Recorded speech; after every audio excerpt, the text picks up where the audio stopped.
όλους, πήγαμε ή δεν πήγαμε στο φεγγάρι, πήγαμε ή δεν πήγαμε. Εγώ μέσα από τα βίντεο μου έχω πει πάρα πολλές φορές ότι δεν πιστεύω αυτά τα ψέματα τα οποία μας αραδιάζουν εδώ και πάρα πολύ καιρό, και σε λιγάκι θα σας δείξω ένα κλιπ όπου ο Πούτιν μιλάει με δύο άτομα στελέχη, τα οποία, της Ρωσίας φυσικά, τα οποία του δείχνουν ότι βάσει του νευρονικού δικτύου, του αλγόριθμου και της τεχνητής νοημοσύνης της Google δεν υπάρχει περίπτωση να είναι αληθινές οι φωτογραφίες της NASA σχετικά με την προσελήνωση, την υποτιθέμενη λοιπόν προσελήνωση την οποία είχαν κάνει το 69.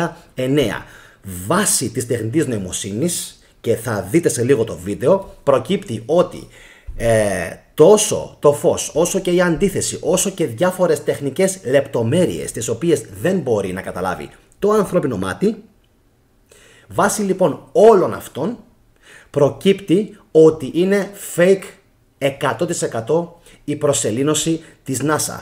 Πάμε να σας δείξω το εν λόγω βίντεο κλιπ με τον Βλάντιμιρ Πούτιν και θα μου πείτε εσείς στη συνέχεια τη γνώμη σας, και θα προχωρήσω στη συνέχεια με την ανάλυση για ποιο λόγο ακριβώς απέτυχε η προσελήνωση της Ρωσίας πριν από περίπου 1 με 1,5 μήνα. Πάμε όμως να δούμε πρώτα τον Βλάντιμιρ Πούτιν και τι του λένε Ρώσοι αξιωματούχοι. Πάμε.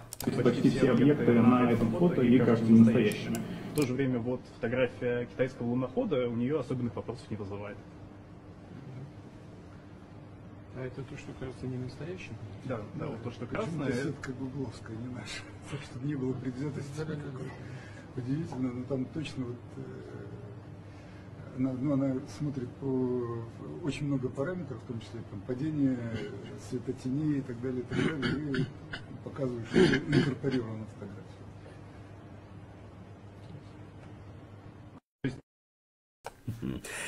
Τι λέει λοιπόν εδώ πέρα ο Πούτιν? Πολύ συναρπαστικό, very interesting. Λοιπόν, του λέει λοιπόν αυτός ο άνθρωπος ότι ο νευρονικός αλγόριθμος, αν μπορούμε να το πούμε έτσι, ανέλυσε αυτές τις φωτογραφίες και συμπέρανε ότι δεν υπάρχει καμία απολύτως περίπτωση βάσει ανάλυσης όλων των δεδομένων που έχουν γίνει, αυτές οι φωτογραφίες να είναι αληθινές. Τουναντίον προκύπτει ακριβώς το αντίθετο, ότι δηλαδή είναι fake, είναι συνθετικές, αυτή είναι και λέξη μάλιστα που χρησιμοποιήθηκε από το μεταφραστή synthetic, που σημαίνει ότι έχουν παρασκευαστεί, έχουν κατασκευαστεί. Υπήρξε λοιπόν κάποια εργαστηριακή δημιουργία αυτών των φωτογραφιών και φυσικά όλα αυτά τα πλάνα είναι μουφέξ και επιβεβαιώνουν για ακόμα μια φορά ότι όταν μας είπαν ότι πήγαν, δεν πήγαν. Πάρα πολύ απλά. Τώρα, αν έχουν πάει τώρα, αν θα πάνε στο μέλλον και αν θα τα καταφέρουν, αυτό είναι κάτι το οποίο δεν το ξέρω, δεν παίρνω θέση ακόμα. Θα σας διαβάσω όμως τώρα τι έγινε με την ρωσική αποστολή, η οποία ξαναπέτυχε. Η Ρωσία λέει λοιπόν ότι γνωρίζει τι προκάλεσε την αποτυχία της πρώτης αποστολής στο φεγγάρι μετά από 50 χρόνια. Και φυσικά αναφέρομαι στο Λούνα 25, κυρίες και κύριοι.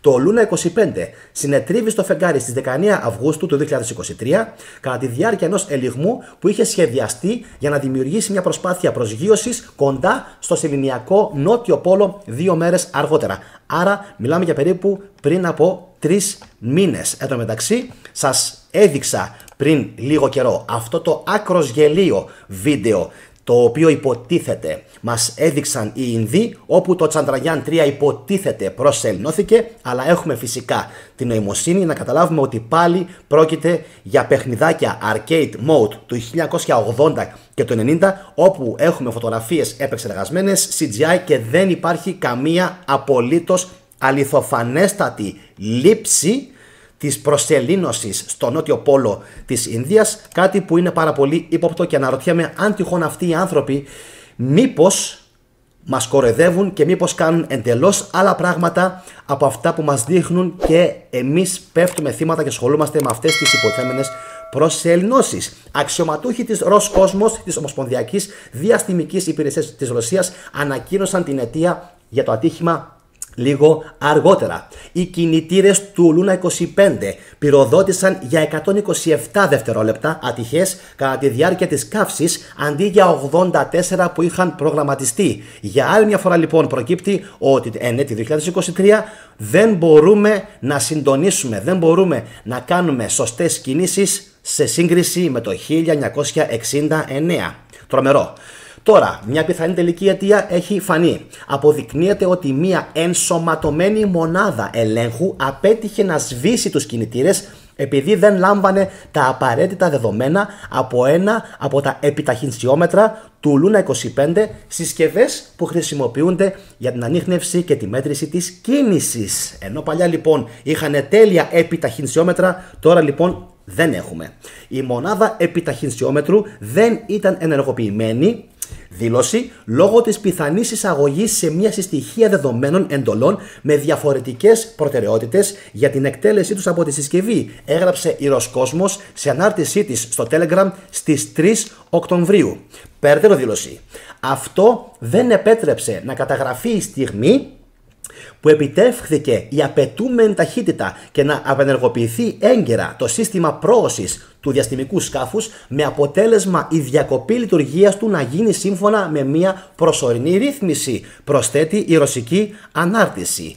Το Λούνα 25 σχεδιάστηκε προκειμένου να επανακινήσει το περήφανο πρόγραμμα σεληνιακής εξερεύνησης της Ρωσίας και η αποτυχία δεν θα αλλάξει αυτό το όραμα, σύμφωνα με αξιωματούχους της Ροσκόσμος αλλά και του Ρώσου Προέδρου Βλαντιμίρ Πούτιν. Ενώ παρόμοια αποτυχία είχαν τόσο οι Ιάπωνες όσο και το Starship του Elon Musk που ήδη φέτος απέτυχε 2 φορές, συμπληρώνω εγώ. Είναι άκρος εντυπωσιακό ότι μόνο λοιπόν φέτος είχαμε 3 αποτυχημένες προσπάθειες προσελήνωσης. Η Ιαπωνία, Ρωσία και 2 φορές ο Elon Musk, ο οποίος όχι απλά δεν μπόρεσε, υποτίθεται, να προσεληνώσει, δεν μπόρεσε καν να βγάλει το πιο ισχυρό του όπλο, το Starship, έξω από την ατμόσφαιρα της γης μας. Πόσο εντυπωσιακά σας φαίνονται εσάς όλα αυτά.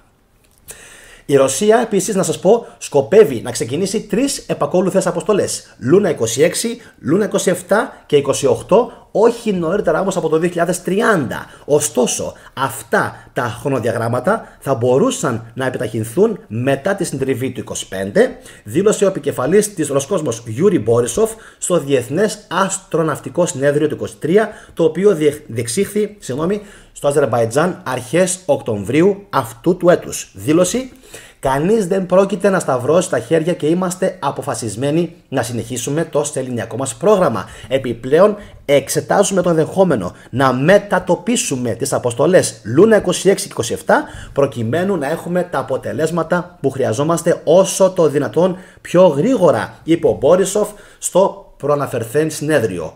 Το Λούνα 25 είχε ως στόχο να είναι η πρώτη αποστολή που θα προσγειωθεί στη νότια πολική περιοχή του φεγγαριού, η οποία πιστεύετε ότι είναι πλούσια σε πάγο νερού και φυσικά, όπως ξέρουμε όλοι, και καλά δήθεν τα κατάφεραν οι Ινδοί με το Τσαντραγιάν 3 και μάλιστα έλαβαν και συγχαρητήρια από τον Ρώσο Πρόεδρο, όσο και αν δεν το πιστεύουν μερικοί, έλαβαν συγχαρητήρια από τον Βλάντιμιρ Πούτιν για αυτήν τους την επιτυχία. Ενώ λοιπόν οι Ρώσοι πήγανε πρώτοι στο διάστημα, ενώ λοιπόν οι Ρώσοι ήταν οι πρώτοι, οι κορυφαίοι, οι οποίοι υποτίθεται συμμετείχαν στον ISS, τον γνωστό μας διαστημικό σταθμό, όλα αυτά τελικά ίσως χρειάζεται να τα επανεξετάσουμε, να τα πετάξουμε ενδεχομένως στα σκουπίδια και να σκεφτούμε ότι ενδεχομένως συμβαίνουν άλλα πράγματα. Γιατί αποκλείεται να μπορούν να μας περνάνε τόσο για χαζούς, εκτός αν όντως είμαστε εμείς τόσο χαζοί. Δηλαδή τι εννοώ? Αποκλείεται να μπορέσουν ποτέ να με πείσουν οι Ινδοί με την ηλίθια προσέληνωσή τους ότι τελικά τα κατάφεραν, δείχνοντας πλάνα και φωτογραφιούλες τα οποία είναι ίσης ποιότητας, αν όχι υποδέστερης, από αυτά που είχαν δείξει οι Αμερικανοί το 69. Και φυσικά δεν υπάρχουν πλάνα και φυσικά δεν υπάρχουν επίσης αστροναύτες, και θα πρέπει αυτό να μας κάνει πολύ μεγάλη εντύπωση ότι αυτές όλες οι χώρες φοβούνται φοβούνται να στείλουν αστροναύτες στο διάστημα. Για ποιο λόγο? Για ποιο λόγο λοιπόν, εφόσον είναι τόσο σίγουροι ότι πήγαν το 69, για ποιο λόγο δεν κάνουν ξανά το ίδιο? Πάρα πολύ απλά. Γιατί φοβούνται ότι αν στείλουν ανθρώπους, το πιο πιθανό είναι να σκοτωθούν. Όπως ακριβώς είχε γίνει με κάποιες αποστολές της Αμερικής. Υποτίθεται. Επαναλαμβάνω τη λέξη υποτίθεται. Γιατί ακόμα και αυτοί που είχαν υποτίθεται σκοτωθεί στο γνωστό ατύχημα του Challenger, έτσι, υπάρχουν μαρτυρίες άκρος αξιόπιστες, ότι όλοι αυτοί οι άνθρωποι για έναν πάρα πολύ παράξενο λόγο βρήκανε δικά τους double εδώ στη γη, οι οποίοι τι έγινε? Είχαν αλλάξει δουλειά και από εκεί που ήταν υπάλληλοι της NASA είχαν γίνει τελικά κάτι άλλο. Ο κόσμος τους αναγνώριζε και λέγαν είναι δυνατόν? Θα κάνω για αυτό το βίντεο για το Challenger, θα κάνω ειδικό αφιέρωμα. Και ο κόσμος λοιπόν έλεγε ότι ρε εσύ, αυτός δεν είναι αυτός ή αυτή που υποτίθεται σκοτώθηκε στο ατύχημα ή δυστύχημα αν θέλετε του Challenger? Δεν είναι αυτός? Και αναγκάστηκαν τελικά αυτοί οι άνθρωποι να αλλάξουν πολλές φορές εργασιακό περιβάλλον, αναγκάστηκαν πολλές φορές να μετακομίσουν, γιατί δεν γλίτωναν από την αναγνώρισή τους από το κοινό, από τον κόσμο. Ουδέν κρυπτών. Εννοείται ουδέν κρυπτών. Και είναι πάρα πολύ άξιο απορίας πώς κατάφεραν να δουλέψουν τόσο πολύ κόσμο. Επανέρχομαι λοιπόν και λέω ότι κατά 99% δύο είναι τα τεινά.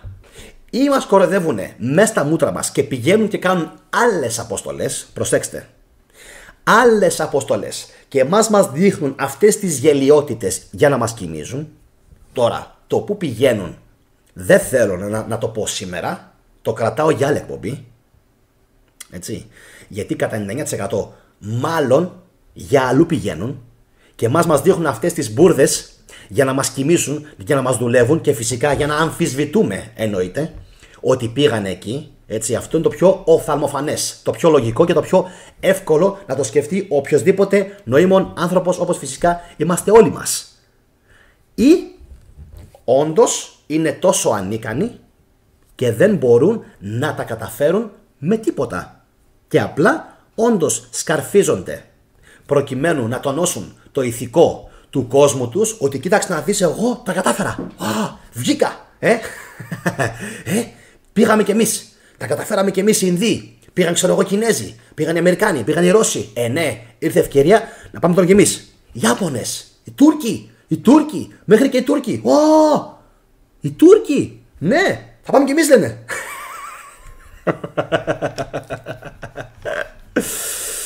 Ξέρω πάρα πολύ καλά πώς ακούγονται όλα αυτά.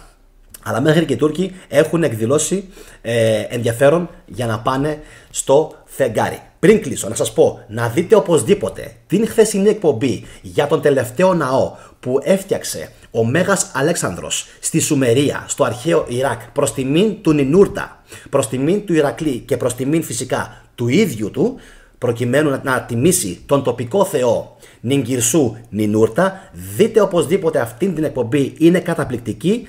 Κάντε like και στη σημερινή φυσικά και σε εκείνη και οπωσδήποτε κοινοποίηση για να μπορέσει πιο πολλοί κόσμος να δει αυτά τα πάρα πολύ σημαντικά βίντεο. Και φυσικά όσοι από εσάς με βλέπετε σήμερα πρώτη φορά, κάντε εγγραφή στο κανάλι και δείτε το περιεχόμενο που υπάρχει. Είναι πραγματικά πάρα πολύ πλούσιο το κανάλι σε υλικό και πιστεύω ότι θα σας αρέσει πάρα πολύ. Αυτά από μένα, θα επανέλθω με ό,τι νέο υπάρχει και φυσικά θα τα πούμε τις επόμενες ημέρες, αν όχι ώρες. Να είστε καλά, από μένα καλό μεσημέρι σε όλους. Γεια σας.